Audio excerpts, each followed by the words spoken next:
Saudara, polisi melibatkan Asosiasi Psikologi Forensik Indonesia dalam penyelidikannya. Tim ini, saudara, akan meneliti penyebab kematian dari aspek psikologis, diantaranya yaitu meneliti kepribadian yang mengarah pada perilaku yang menjadi dasar seseorang untuk melakukan sesuatu. Dan saudara, dalam penyelidikannya, ini polisi sudah memastikan bahwa waktu kematian korban ini berbeda-beda.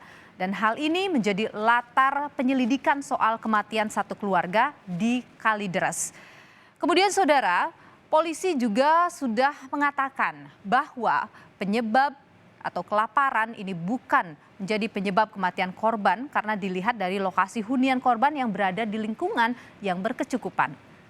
Kemudian saudara, kita lihat lagi yang lainnya. Salah satu cara untuk menyelesaikan kasus ini adalah dengan melihat CCTV. Ketua RT mengatakan bahwa hanya terdapat satu CCTV yang ada di rumah tetangga dan hanya menyoroti ke pintu rumahnya. Saudara, banyak sekali pertanyaan soal apa penyebab kematian dari satu keluarga di Kalideres ini. Kita akan ulas, saudara, soal bagaimana juga upaya polisi untuk membongkar kasus kematian satu keluarga di Kalideres, Jakarta Barat, yang hingga lebih dari sepekan ini belum juga terungkap. Sore ini, saudara, kita mengulasnya bersama dengan mantan Kapolda Jawa Barat, ada Irjen Purnawirawan Anton Carlyan. Pak Anton, selamat petang, sehat selalu.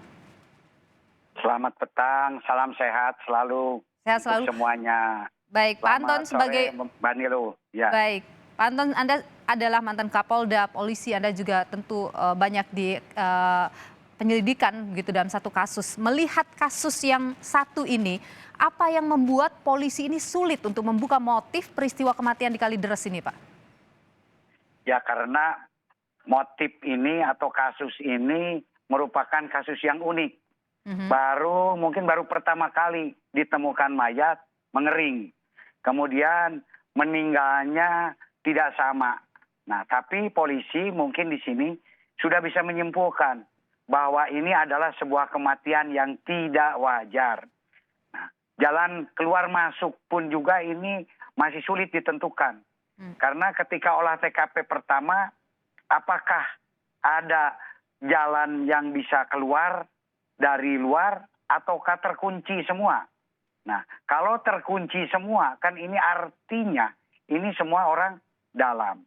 Tetapi dengan adanya perbedaan waktu kematian, ini menunjukkan bahwa di antara yang sudah mati ada yang masih hidup. Nah, sehingga di sini, ini makanya kemarin saya sampaikan, sudah betul tadi polisi untuk mengungkapnya perlu diselidiki bagaimana habitus etnis itu sendiri, kebiasaan etnis itu sendiri. Makanya kemarin saya mengusulkan agar tolong dibentuk juga tim yang merupakan tim etnoforensik. Jadi karena yang bersangkutan itu dari etnis Tionghoa. Dan etnis Tionghoa ini biasanya tadi dihubungkan dengan kemungkinan adanya kebiasaan-kebiasaan, baik kebiasaan secara adat tradisi, yang mungkin etnis Tionghoa juga, ini pun juga ada yang biasa tertutup, ada yang biasa terbuka. Kalau yang terbuka seperti suku Ke, suku Tiochu itu terbuka. Tapi ada etnis yang tertutup. Dan kenapa harus diselidiki tentang etnis ini, etnoforensik ini? Karena kemungkinan saja ada yang berhubungan dengan kepercayaan dari etnis tersebut. Makanya polisi awal menyimpulkan sementara ini adalah mumifikasi. Kenapa? Karena mayatnya mengering. Nah, namun di sini yang menjadi kesulitan itu kenapa? Karena hasil daripada lapor, hasil daripada forensik itu sendiri belum keluar. Padahal dimanapun juga ketika mayat mengering, pasti ada unsur-unsur formalin. Nah, di sini apakah nanti di dalam DNA-nya itu ada unsur formalin atau tidak? Nah, ini tidak bisa dengan mata telanjang, tapi harus dengan laboratorium, harus dengan forensik. Dan kalau secara adat pun juga yang bisa mengeringkan mayat saat ini yang ada di Indonesia adalah masyarakat Toraja. Makanya saya kemarin tolong agar dibentuk multi center. Multi center itu apa? Ahli-ahli yang berhubungan dengan masalah mungkin mumifikasi ini dikumpulkan. Oke, Bisa saja mungkin ahli dari Toraja. Kenapa ini bisa begini?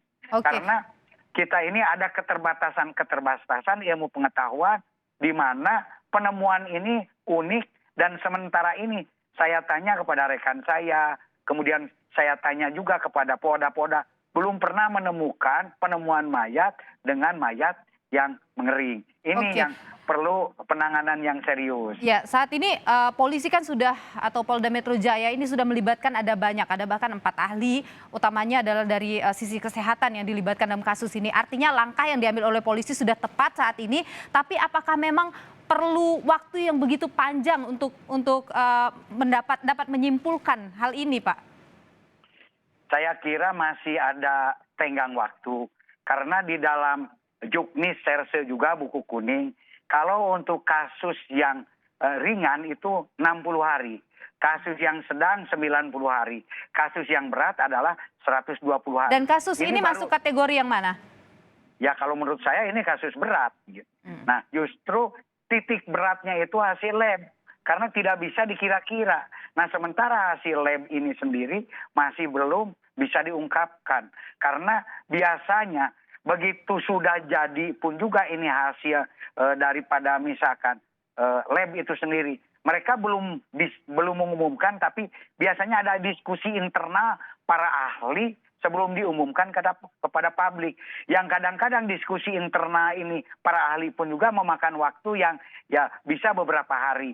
Karena kalau misalkan hanya kertas mati saja tanpa didiskusikan, ini kan hasilnya masih mati. Perlu didiskusikan dengan cermat. Apalagi ini menyangkut masalah kasus yang menjadi perhatian masyarakat. Sehingga jangan sampai nanti salah memutuskan dan salah menyimpulkan. Inilah mungkin yang menjadi salah satu hambatan. Jadi intinya karena belum adanya forensik yang bisa diumumkan. Dan apabila hanya satu pun juga itu belum cukup. Karena harus dari berbagai sisi. Oke, Ini dari Pak Anton, saat ini kan polisi juga sudah memeriksa banyak saksi. Kemudian olah TKP juga sudah dilakukan sebanyak 3 kali. Anda melihat berapa kali atau berapa banyak, berapa lama lagi polisi perlu untuk bergerak, bekerja untuk bisa menemukan apa motif kematian ini? Kalau motif kematian ini memang nanti akan berhubungan sekali dengan apa yang menjadi penyebab gitu kan. Nah ini katanya polisi sudah mengantongi motif. Nah kalau memang betul-betul sudah mengantongi motif, bisa di cross check juga dengan masyarakat sekitarnya, dengan Pak RT-nya, dengan Pak RW-nya. Dan kalau berbicara tentang olah TKP, selama saya jadi polisi, kadang-kadang saya sendiri masuk TKP satu pembunuhan atau satu hal yang mendapat perhatian masyarakat itu bisa berkali-kali bahkan berpuluh-puluh kali, bahkan baik secara formal maupun secara non formal. Kadang-kadang di TKP itu sendiri ada saja barang-barang yang ditemukan yang memang tidak didapatkan secara formal. Oke, jadi berkali-kali itu memang biasa dilakukan polisi untuk berkali-kali datang ke TKP.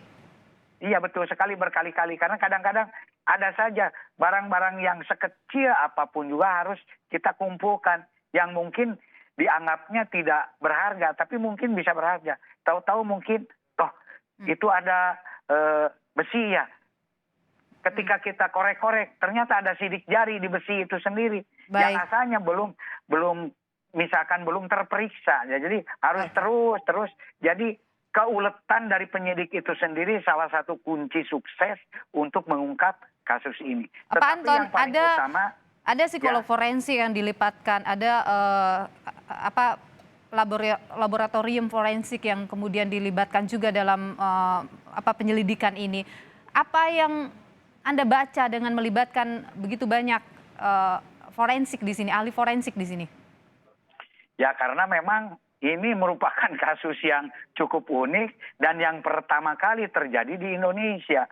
Sehingga ini penyebabnya itu belum jelas.